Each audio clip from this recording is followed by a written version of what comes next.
au podcast Pivot. Mon nom est Jonathan Léveillé, président d'Open Mind Technologies. Le podcast Pivot est distribué chaque semaine afin d'inspirer et d'éduquer les entrepreneurs ayant une idée de produit technologique innovante, communément appelée SaaS, application web ou mobile, et qui désirent maximiser leurs chances de succès dans l'aventure. Partageons chaque semaine trucs, astuces et histoires à succès, ainsi que des apprentissages d'échecs d'entrepreneurs de renom. Le podcast Pivot est une présentation de dev2ceo.com, filiale d'Open Mind Technologies. DEV, le chiffre 2, CEO.com aide exclusivement les entrepreneurs ambitieux qui désirent développer leurs idées technologiques afin d'en faire un succès d'envergure. Cette semaine, on parle subvention avec Philippe Bussière de Code Marketing, entre autres des programmes PECAN et ESSOR du gouvernement, respectivement fédéral et provincial, et en quoi cela peut se traduire en plusieurs dizaines de milliers de dollars pour vous aider dans votre croissance et dans le développement de votre produit numérique. Nous vous invitons également à vous abonner et à activer les notifications sur votre plateforme de balado préférée afin d'être notifié chaque semaine des nouveaux épisodes. Sur ce, bonne écoute!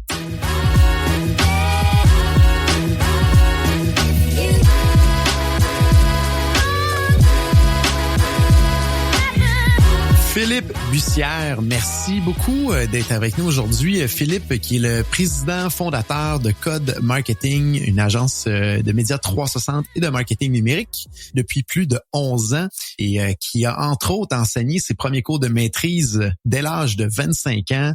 C'est ta deuxième entreprise que tu lances qui atteint au-delà d'1 million de chiffre d'affaires en moins de 3 ans. Philippe, merci encore d'être avec nous. Comment vas-tu aujourd'hui? Merci beaucoup, Jonathan. Je vais très bien aujourd'hui. Très en forme, très excité de regarder la belle température, les journées qui rallongent à l'extérieur. Puis, je suis vraiment excité d'être avec toi aujourd'hui. Merci, Philippe. Je te laisse un petit 30 secondes, une minute pour présenter ton entreprise Code Marketing. Qu'est-ce que ça fait? Qu'est-ce que ça mange en hiver? C'est quoi votre spécialité? On t'écoute, Philippe. Excellent. Tout d'abord, je pense j'ai une conviction profonde qui est celle qu'avec le marketing, on a le pouvoir de transformer le cours des choses. On cherche différentes façons de l'exercer. Essentiellement, on le fait en accompagnant des organisations ambitieuses et les personnes qui y travaillent dans leur évolution marketing. Puis finalement, plus concrètement, au quotidien, on va réaliser des projets de stratégie numérique, de planification médias 360, de publicité numérique, de SEO, et on va accompagner nos clients à travers tout le parcours consommateur, le parcours client si on est plus en B2B. Maintenant, une vingtaine d'employés, puis on gère un petit peu plus de 10 millions, là, je pense, en achats médias globalement, mais ça représente à peu près 50% du chiffre d'affaires. Là. On a d'autres services que l'achat média aussi. Là, donc, ça ressemble à ça, ce qui se passe de notre côté. Merci, Philippe. Il y a une belle entreprise. On entend parler souvent de vous. On a des gens qui sont venus sur le podcast également, que vous êtes un peu un partenaire pour les aider, pour être propulsés au niveau du marketing. Donc, gênez-vous pas, ceux qui nous écoutent, si vous êtes dans la phase justement de commercialisation, n'hésitez pas à rejoindre Philippe. On va donner les coordonnées à la fin du podcast, entre autres.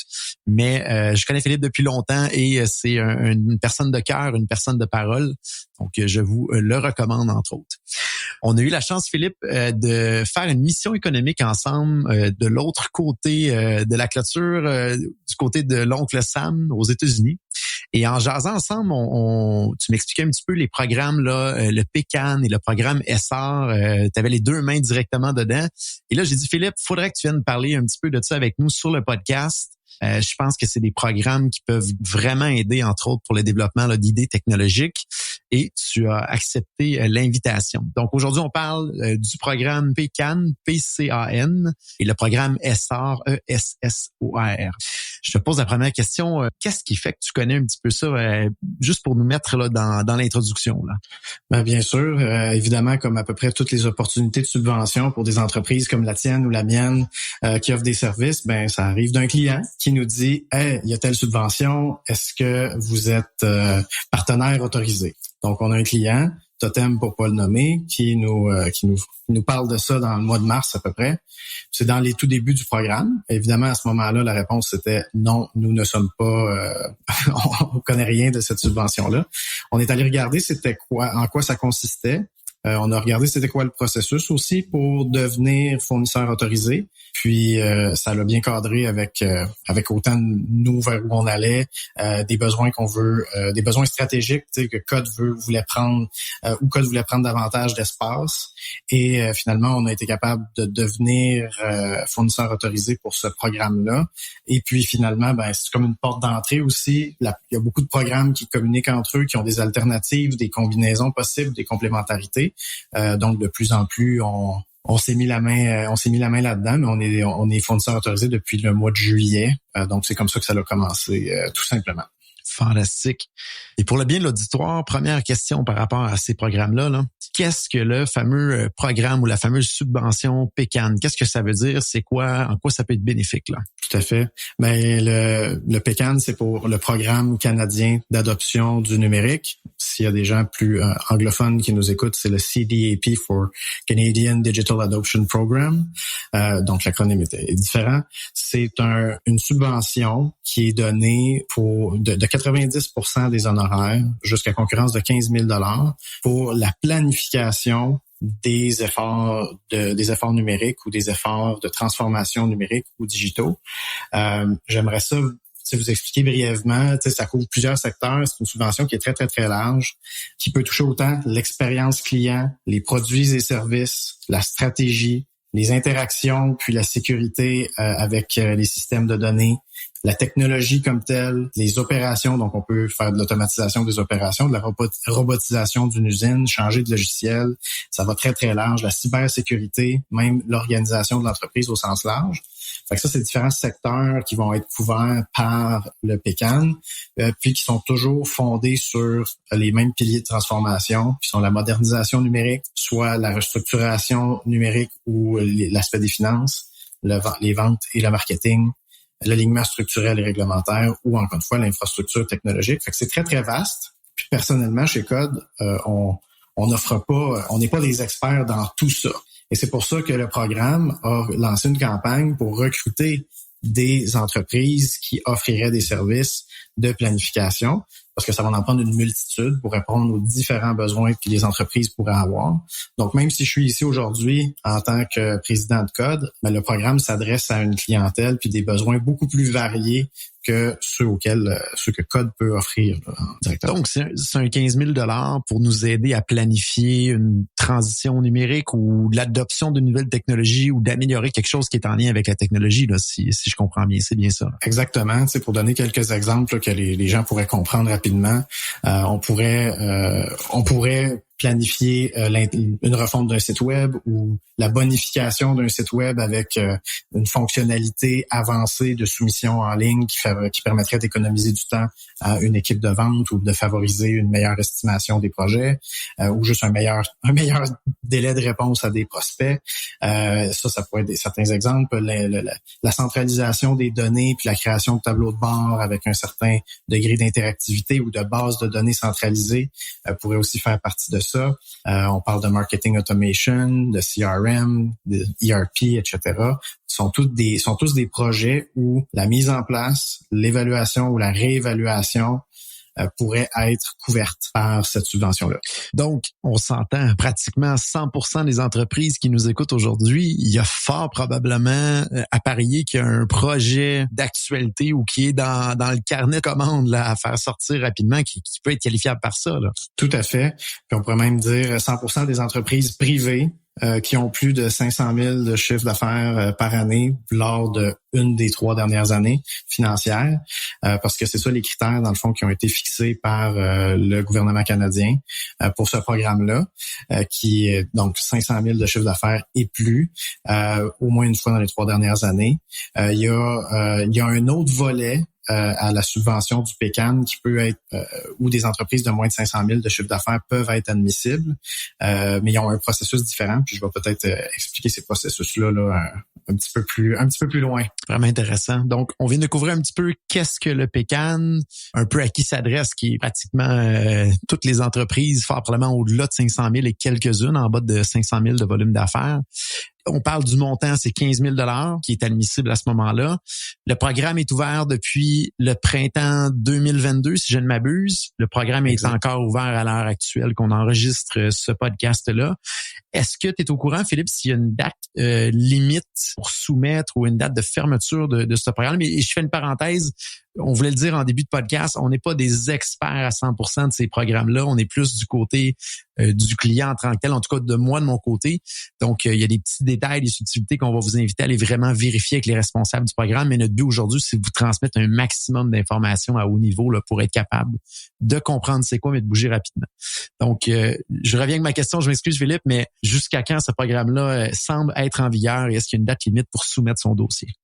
Ouais, la date est plus sous forme d'enveloppe budgétaire. Donc, l'enveloppe qui a été accordée au projet est de 4 milliards.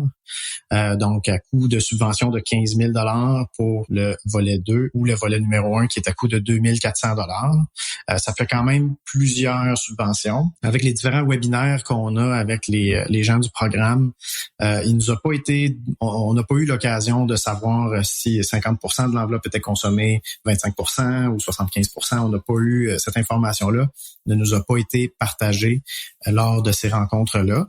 Par contre, ce qu'on sait, c'est que le programme se structure. Le programme a des ressources additionnelles. Donc, vraisemblablement, je suis pas certain qu'il ferait ce genre d'effort-là si c'était un programme qui était pour être interrompu rapidement. Si on fait les maths, 4 milliards de dollars dans l'enveloppe à coût de 15 000, on parle de 266 666 entreprises potentiellement qui peuvent être aidées. Donc, il y a fort à parier qu'il reste de la place dans le programme.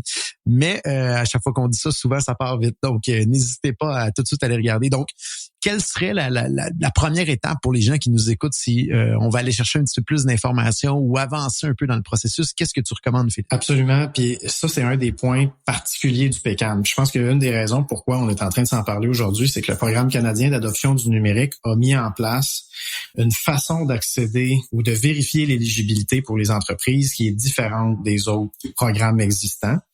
De façon générale, que ce soit avec Emploi Québec ou que ce soit avec Investissement Québec ou avec d'autres organismes, souvent, on doit passer par un représentant, discuter de notre dossier, faire évaluer différentes soumissions, etc., présenter notre dossier et obtenir en tout ou en partie ce qui est demandé dans le cadre du programme. Ce qui fait qu'il y a beaucoup de préparatifs à faire et de temps, puis d'une certaine façon, on va dire de risques associés aux démarches. Il y a toujours moyen de l'avoir, mais c'est quand même pas quelque chose qui est garanti et l'effort non plus est pas connu. Par contre, le Programme canadien d'adoption du numérique, ce qu'il a mis en place, c'est un site web où le processus de vérification de l'éligibilité est entièrement numérisé. Il est pas parfait, donc il arrive quelques moments où l'entièrement numérique va avoir une petite étoile, mais a priori, en allant sur le site web du programme, qui est ised-isde.canada.ca. Personnellement, je vous recommande de taper PCAN dans Google et de cliquer sur le lien. Vous allez voir les deux volets, puis la subvention améliorer la technologie de votre entreprise, qui est jusqu'à 15 000 $, a 2 call to action, ce qu'on appelle dans le milieu les fameux boutons avec lesquels on peut interagir, qui est de soumettre une demande ou de continuer à remplir notre demande. C'est assez difficile de s'y perdre. Puis je pense que pour quelqu'un qui y va la première fois, c'est débuter votre demande, qui est le seul bouton disponible sur cette page-là. Puis ça prend moins de 3 heures, en réalité, avoir une réponse, à moins que vous ne soyez pas en mesure de vous authentifier avec le système numérique du gouvernement, dans quel cas vous allez recevoir quelque chose par la poste ou un appel d'un agent pour vous authentifier. Mais à partir de ce moment-là, c'est très, très rapide. Donc, c'est une subvention ou un programme pour lequel on n'a pas besoin de faire beaucoup de travail préalable. Il y a un questionnaire d'évaluation de la maturité digitale qui est proposé. En fait, on finit par être obligé de le faire, là, mais le moment où on le fait, c'est pas important. Mais qu'on doit faire pour voir justement par rapport aux différents secteurs que je vous ai présentés tout à l'heure, lesquels sont plus en avance dans notre entreprise, lesquels sont plus en retard, puis comment on se compare finalement finalement avec certaines autres entreprises de l'industrie. Il y a une forme de moyenne là, qui est utilisée. Fait que ça aide beaucoup les fournisseurs de services à comprendre rapidement une vue 360 une vue 360 des besoins. Puis pour avoir répondu au questionnaire, une des questions pourrait être est-ce qu'il y a encore de la saisie manuelle de données dans votre entreprise, par exemple? Bon, la réponse va être oui. Souvent, la réponse va être oui. Oui. Il reste toujours un petit peu de saisie manuelle. Oui. Vraiment intéressant. Et on parle de 3 heures de délai, je pense, pour avoir un retour positif ou négatif. Mais combien de temps ça peut prendre remplir ces questionnaires-là? Est-ce qu'on parle à peu près en moyenne 1 heure environ? Ou? Ouais, ça va être à peu près ça, 1 à 2 heures. Puis ça va dépendre aussi à quel point on est concentré, à quel point on est capable de le faire. Je pense que pour différents décideurs, propriétaires d'entreprises, c'est important. C'est exclusivement les administrateurs d'une entreprise qui peuvent le faire. Donc, tu sais, si, par exemple, dans les gens qui nous écoutent, il y a des gens qui sont à la direction du marketing ou des gens qui sont à la direction des technologies, puis que vous n'êtes pas actionnaire de l'entreprise, ben c'est un effort qui va être demandé au patron de l'entreprise, aux propriétaires, aux administrateurs, ce qui peut justement parfois contribuer, on va dire, à un délai dans le temps, même si l'effort prend seulement que quelques heures finalement là, avant d'obtenir notre réponse. Donc, l'effort à mettre versus ce qu'on peut avoir au bout de la ligne est assez intéressant et vraiment rafraîchissant que le gouvernement transforme un peu leur méthode parce que dans un programme traditionnel, pour aller chercher 15 000, il fallait mettre à peu près 5 000 $ de notre propre temps de ressources, de coûts d'opportunité. On avait une chance sur 4 que ça passe, donc souvent, ça nous coûte plus cher que les dollars qu'on va chercher. Donc, vraiment content que le gouvernement utilise à bon escient les taxes pour être un peu plus efficaces, mais du moins qu'il y ait un côté numérique. Ça aurait été bizarre que ce programme-là soit pas bien très tôt en format numérique. Tout à fait. Au niveau veuillez commander votre enveloppe d'adhésion au programme pour la recevoir par la poste. Là, ça a définitivement sonné drôle un petit peu. Là. Puis, ou envoyez-nous ça par fax, puis on vous répond. Je pourrais peut-être compléter aussi sur l'éligibilité pour dire qu'une fois que cette vérification-là est faite, le programme propose tout de suite aux entreprises un répertoire avec tous les fournisseurs autorisés qui ont finalement passé le processus de la même façon que Code pour être éligible finalement à réaliser le travail et à déposer des plans dans le cadre du programme. Et à partir du moment où on a vérifié notre éligibilité, on a 9 mois pour déposer le document qui correspond au plan qui a été livré et la facture qui est associée à la production de ce plan-là. Donc, ça nous donne quand même un bon délai après ça pour réaliser le tout. Vous avez une idée de produit techno à développer et vous vous demandez « suis-je prêt à le faire ?» Bonne nouvelle, dev2co.com rend à votre disposition un mini-questionnaire gratuit en ligne qui vous permettra de parfaire votre réflexion et surtout de valider à quel point vous êtes prêt ou non à démarrer le développement de votre idée technologique. Rendez-vous au dev2co.com/évaluation DEV le chiffre 2 CEO.com/EVALUATION. Sur ce, de retour à l'épisode en cours. Et qu'est-ce qui est admissible là-dedans? C'est vraiment les factures des fournisseurs qui ont fait le plan, c'est bien ça? Ce serait même la facture du fournisseur qui a été choisi, qui apparaîtrait dans la liste. Et on parle bien dans cette étape-là, parce qu'il y a une autre étape après. Dans cette première étape-là, qui est celle de la planification, ce qui est inclus, c'est vraiment d'analyser l'environnement externe de l'entreprise, donc son marché, sa clientèle cible, c'est quoi les technologies qui sont en place dans le marché pour des entreprises similaires, même les tendances des technologies potentielles pour ce marché-là, les habitudes médias, les habitudes de la clientèle, différentes technologies qui peuvent être utilisées, le stack technologique de ces entreprises-là, pour identifier des opportunités, des menaces, puis peut-être un peu plus précisément, les facteurs clés à maîtriser pour avoir du succès dans notre marché. C'est ça en dessous desquels on est assuré, on va dire, de se buter à un mur tôt ou tard.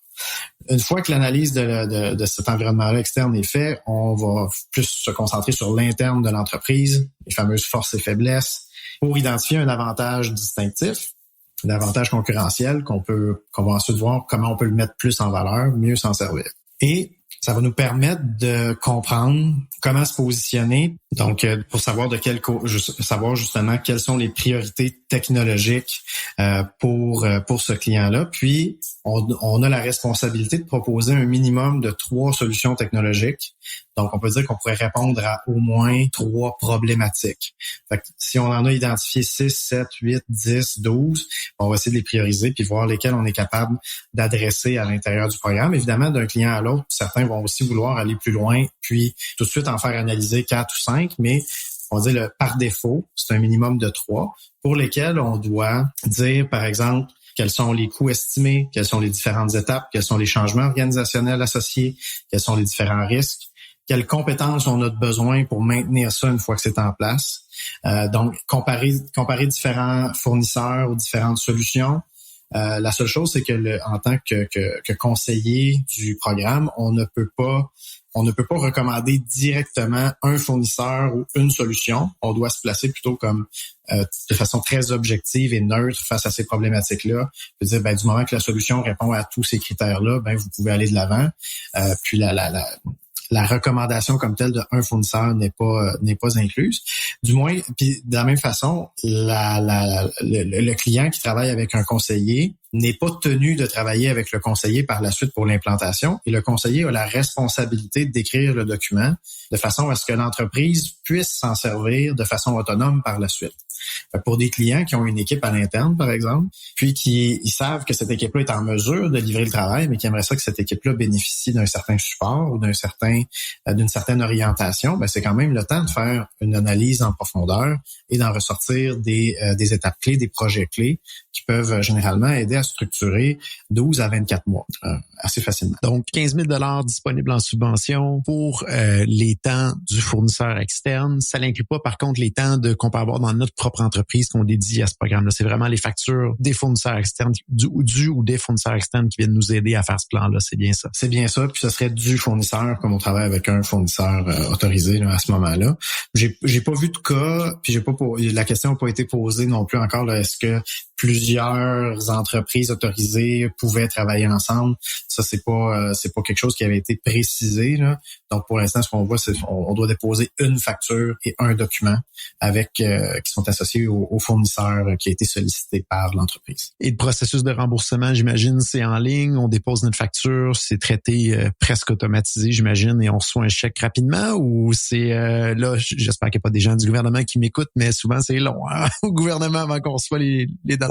Non, c'est intéressant parce qu'à ce niveau-là aussi, le traitement se fait assez rapidement. Quand on dépose le document, ça prend moins de 30 jours à avoir des nouvelles. Donc, par nouvelles, ce qu'on veut dire, c'est est-ce que le document est approuvé? Est-ce que la facture est approuvée? Est-ce que tout est conforme? Donc, en moins de 30 jours, on a ces informations-là. Puis une fois que le document est approuvé, ça prend moins de 30 jours aussi à avoir l'argent dans le compte de banque. Même pas de chèque. C'est en dépôt direct. Donc, encore une fois, les fameuses améliorations les bons dans le temps que l'on peut faire d'un programme à l'autre sont incroyables. Fait que le processus peut être assez rapide. Même on en a eu en 10 jours là, qui ont été remboursés. Vraiment content d'entendre ça, là, que ça bouge dans le bon sens au gouvernement. Donc, on vient de parler est-ce qu'il y avait autre chose que tu voyais, Philippe, par rapport au programme PECAN avant qu'on tombe sur le programme SR? Oui, certainement, parce que finalement, ce qu'on vient de discuter là, c'est la subvention de 15 000 pour 90% des frais de réalisation d'un plan qui n'inclut pas l'implantation. C'est la première étape du côté du Programme canadien d'adoption du numérique, parce que la deuxième, c'est il y a une entente avec la BDC où la BDC fournit un prêt sans intérêt de 5 ans de 25 000 à 100 000 $ selon votre chiffre d'affaires et votre situation. Ce qu'on sait, c'est que les entreprises qui ont un plus faible volume d'affaires, là, généralement, qui pourrait être entre 500 000 puis 1 million, vont avoir de la difficulté à aller chercher plus de 25 000 là, de ce prêt-là. Par contre, les entreprises qui ont plus d'1 million peuvent aller chercher plus de 25 000 et potentiellement jusqu'à 100 000 $ de prêts sans intérêt pendant 5 ans pour justement implanter ces solutions-là qui viennent d'être planifiées. Et est-ce qu'il faut nous-mêmes faire la démarche avec la BDC ou c'est quelqu'un du programme PECAN qui va nous ouvrir une porte à la BDC suite au remboursement de la facture du fournisseur? C'est on tend plus vers la deuxième option où justement on est en mesure au moment où on dépose, il y a les portes nous sont ouvertes puis c'est pratiquement pris en charge, donc on n'a pas besoin de nous solliciter la la BDC, dire qu'on vient de finir le programme, puis etc., c'est vraiment déjà transféré comme information. Très intéressant, très, très intéressant. Autre chose pour le PECAN avant qu'on tombe sur le programme SR? Oui, pour ceux qui se sont, je m'excuse de l'étirer, j'ai des flashs, mais la BDC aussi n'a pas un deuxième droit de regard sur l'approbation. Le projet, si le plan a déjà été approuvé, parfait, le travail est bien fait, le prêt que vous allez obtenir, il est déjà préapprouvé d'une certaine façon, fait que ça va dépendre de la solvabilité de votre entreprise et compagnie, mais à partir de ce moment-là, il n'y a pas d'autres approbations de plans ou de dépenses qui ont lieu. C'est un prêt sans intérêt de 5 ans qui est rendu disponible. Autre chose, Philippe? C'est bon. De plus, c'est très intéressant. C'est vraiment pertinent de voir un peu quelqu'un qui a les deux pieds dans le programme puis qui a vu tout le processus au complet puis qui a nous expliquer là comment ça se passerait pour un entrepreneur qui nous écoute. Donc, merci du partage à propos du fameux projet programme PECAN. Si on tombe sur le programme SR, ESSOR, explique-nous un petit peu c'est quoi, à qui ça s'adresse, c'est quoi les enveloppes là, qui sont disponibles dans ce programme-là? Certainement. Tout d'abord, il faut comprendre que le programme canadien est du fédéral. Le programme SR vient d'Investissement Québec, donc on est plus associé au provincial québécois dans les circonstances. Donc là, on s'adresse encore une fois à des entreprises québécoises. Par contre, le programme SR a plus de limitations que le programme canadien d'adoption du numérique. Il y a des secteurs d'activité qui sont pas admissibles. L'agriculture, par exemple, tout le secteur primaire ne sont pas admissibles. L'extraction minière, l'exploitation de carrière, des choses comme ça non plus. Les services immobiliers ne sont pas admissibles. La construction, à l'exception de certains projets, des services publics. Donc, il y a quand même plusieurs exceptions. Je vous invite d'ailleurs à aller vérifier sur leur site web parce que c'est peut-être des éléments qui peuvent évoluer dans le temps aussi ou être changés finalement d'une itération à l'autre. Fait que le programme SR, il y a quand même plusieurs volets à ça, puis plusieurs embranchements. Le but, c'est quand même globalement, c'est de soutenir la croissance des entreprises. Il y a un volet 1 qui est l'appui à la concrétisation de projets d'investissement. On parle d'études de faisabilité et de diagnostic numérique. Il y a un volet 2 qui est l'appui au projet d'investissement favorisant la productivité et l'expansion des entreprises. Et il y a un volet 3 qui est l'appui au projet d'investissement favorisant une réduction de l'empreinte environnementale. Et un 4e qui est l'appui à l'internationalisation des entreprises. On va pas faire le tour de tout ça aujourd'hui. On va se concentrer justement sur ce qui est un peu plus comparable avec le programme canadien d'adoption du numérique. Évidemment, si j'ai attisé votre curiosité, c'est des informations qui sont disponibles sur le site web d'Investissement Québec. Fait que là, on va plutôt se concentrer sur le volet 1, qui est l'appui à la concrétisation de projets d'investissement, où le programme permet de faire un petit peu comme le programme canadien d'adoption du numérique. On a une première phase qui est d'évaluation et d'études de faisabilité, où on peut aller chercher jusqu'à 10 000 $ en subvention à raison de 50% des honoraires. Donc, si on fait un peu quelques calculs pour comparer avec le programme canadien d'adoption du numérique, on se dit, on peut aller chercher 15 000 au niveau du fédéral pour 90%, puis on peut aller chercher 10 000 au provincial pour 50%. Qu'est-ce qui se passe si je suis en mesure d'avoir les bonnes approbations puis que j'ai un plan de faisabilité qui me coûte, par exemple, 25 000 $? Est-ce qu'il y a moyen de combiner les deux? La réponse à ça, c'est peut-être. C'est possible de le faire. Et la question a été posée aux gens du programme au niveau du fédéral qui nous ont tout simplement répondu, si vous êtes éligible des deux côtés, tant mieux. Nous, on est là pour votre croissance, puis on n'a pas de problème. Là où il y aura un problème, c'est de recevoir plus de subventions que le coût réel de cette étude-là. Là, évidemment, il pourrait y avoir des problématiques, mais en réalité, si on est en mesure de combiner les deux puis d'aller chercher 100% de subventions en combinant les deux paliers, il n'y aurait pas de problème. On va revenir sur certaines nuances par la suite. Donc, comme je l'ai dit, l'étude de faisabilité qui peut couvrir jusqu'à 10 000 $ en subvention pour 20 000 d'investissement. Et tout comme le PECAN, il y a aussi qu'est-ce qui se passe après quand c'est le temps d'implanter ces recommandations-là, de mettre en place le plan. Pour cette opérationnalisation-là, le programme SR va donner en subvention jusqu'à 50% des frais, jusqu'à concurrence de 50 000 $ ou 100 000. Donc là, si on fait le parallèle encore, on a le PECAN qui nous offre un prêt sans intérêt de 5 ans, de 25 à 100 000 $. Puis on a le programme SR qui peut nous permettre d'aller chercher 50% de subvention jusqu'à 100 000 $ en honoraires pour 50 000 en subvention. Fait que s'il y a moyen de combiner les deux, ça donne quand même accès à à peu près 225 000 $, puis que ça coûte un 50 000 de votre cash flow actuel, si on veut. Et c'est là que c'est vraiment intéressant en combinant les deux. Là, ça a un effet de levier assez intéressant. Là. Tout à fait. Par contre, le programme Essor n'a pas fait les mêmes, on va dire, n'a pas mis en place les mêmes éléments facilitants que le programme canadien d'adoption du numérique, ce qui fait que il y a plus d'éléments qui sont, disons, où chaque entreprise est un petit peu à la merci de l'interprétation et du bon vouloir de chaque, on va dire, représentant avec qui ils vont travailler du côté du programme. Il y en a qui vont être plus enclins à accepter un plus grand nombre de projets, d'autres qui vont être plus réfractaires un petit peu. Certains, ils vont demander plus de devoirs. Donc, quand on est du côté du programme Essor, on revient un petit peu à ce que tu mentionnais tantôt, quand tu disais qu'il y en a des programmes où il faut investir un pourcentage important de l'économie à venir, pour l'obtention de la subvention en question. Je pense qu'en combinant les deux, on s'entend qu'il y a moyen quand même que ce soit assez positif au net, mais il y a un effort à mettre au préalable.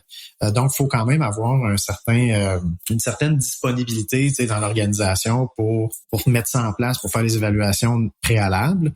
Il y a différents cas de figure. Il y a des cas de figure où quelqu'un pourrait mettre du temps au préalable avec le programme Essor. Ensuite de ça, vérifier son éligibilité au niveau du PECAN, obtient l'approbation des deux côtés, fait une grande étude. Mais il y a aussi un autre cas de figure où on se sert de l'évaluation du PECAN pour avoir un plan qui est super intéressant. Et à partir de ce plan-là qui est super intéressant, aller cogner à la porte du programme Essor, puis voir comment on peut aller plus loin dans certaines évaluations où justement développer un plan pour des avenues qui n'ont pas pu l'être à l'intérieur du plan canadien d'adoption du numérique. Fait qu'il y a moyen de les faire en séquence aussi. Donc ça, c'est pas et les deux programmes de ce que l'on en comprend ne se parlent pas énormément. Je pense qu'il faut juste répondre aux critères de l'un et de l'autre côté. Et question pour toi, Philippe. Le PECAN est plus un programme pour faire le plan, la planification, l'exploration. Est-ce qu'on pourrait dire que le programme Essor peut tomber un peu plus dans l'action et le côté on met de l'action et de l'opération dans ce plan-là, on le met à exécution. Est-ce que ça pourrait être un petit peu cette logique-là à haut niveau qui peut s'appliquer? Je pense que oui. Puis déjà, le fait d'avoir le même taux subventionnable, autant dans la planification que dans l'exécution du programme, ça envoie le message qui sont intéressés à subventionner la mise en place, alors qu'en effet, du côté du fédéral, on sent comme qui a pas le désir de prendre le risque dans l'opération. Vous dites, parfait, vous opérez comme vous voulez, vous allez nous devoir tout l'argent, on s'occupe d'éponger vos intérêts. Par les temps qui passent, c'est une assez bonne nouvelle parce que les intérêts ont généralement, pour tous ceux qui peuvent avoir un prêt ou deux, on peut voir une différence assez rapidement. Donc, je pense qu'en effet, on peut voir que je pense que pour qu'il y ait des entreprises qui ont des gros projets technologiques, je pense que le programme Essor devient presque en bout de piste plus un incontournable encore que le PECAN. Mais si une entreprise ne sait pas encore c'est quoi ces gros projets parce que son niveau de maturité n'est pas le même ou quoi que ce soit, puis même, on va dire, la taille de son équipe n'est pas la même, etc., puis qu'on sait pas trop par où commencer, ben on est peut-être mieux de commencer juste par le PECAN, voir qu'est-ce qui en ressort, puis après ça, peut-être aller adresser le programme Essor s'il y a des projets plus costauds qui apparaissent.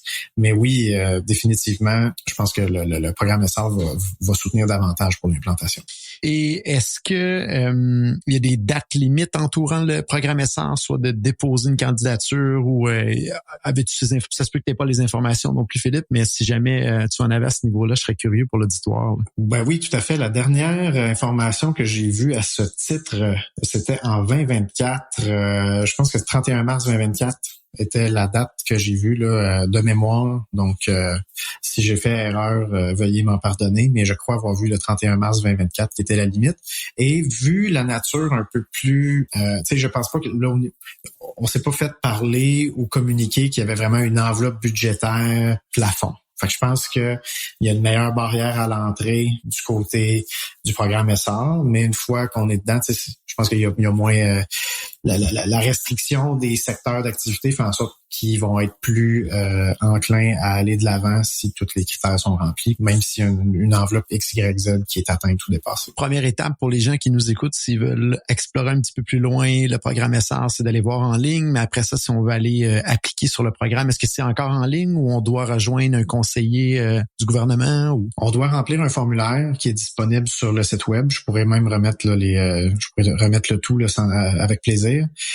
Puis, une fois qu'on est sur cette page-là, une fois qu'on va avoir complété ce formulaire-là, il y a un représentant qui va entrer en contact avec nous pour justement venir valider des détails et le cas échéant demander plus, etc., etc. Donc, on sait un peu mieux à qui ça s'adresse, on sait un peu plus les montants, les dates limites, il nous reste encore du temps là, quand vous allez écouter ce podcast-là, allez-y, voir sur le site puis d'ouvrir votre candidature. Est-ce qu'il y avait autre chose entourant le programme Essar, Philippe, que tu penses qu'il serait pertinent de mentionner aujourd'hui à l'auditoire? Ben, je pense que de la même façon que du côté du PECAN, on a Investissement Québec a quand même beaucoup changé sa mission dans les 10 dernières années et semble vouloir se coller de plus en plus à des pratiques de la BDC. Donc, même si la date limite, c'est le 31 mars 2024, pour ce programme-là, premièrement, il y a d'autres programmes, mais on dit tout porte à croire que il y en aura d'autres, soit une nouvelle mouture du même programme qui va porter un nom différent s'il y a des changements trop importants, ou simplement une reconduction, parce que on va dire la confirmation du dernier gouvernement fait quand même en sorte qu'ils ont les coups des franges pour poursuivre cette lignée-là, on va dire d'implication plus forte d'Investissement Québec dans l'économie.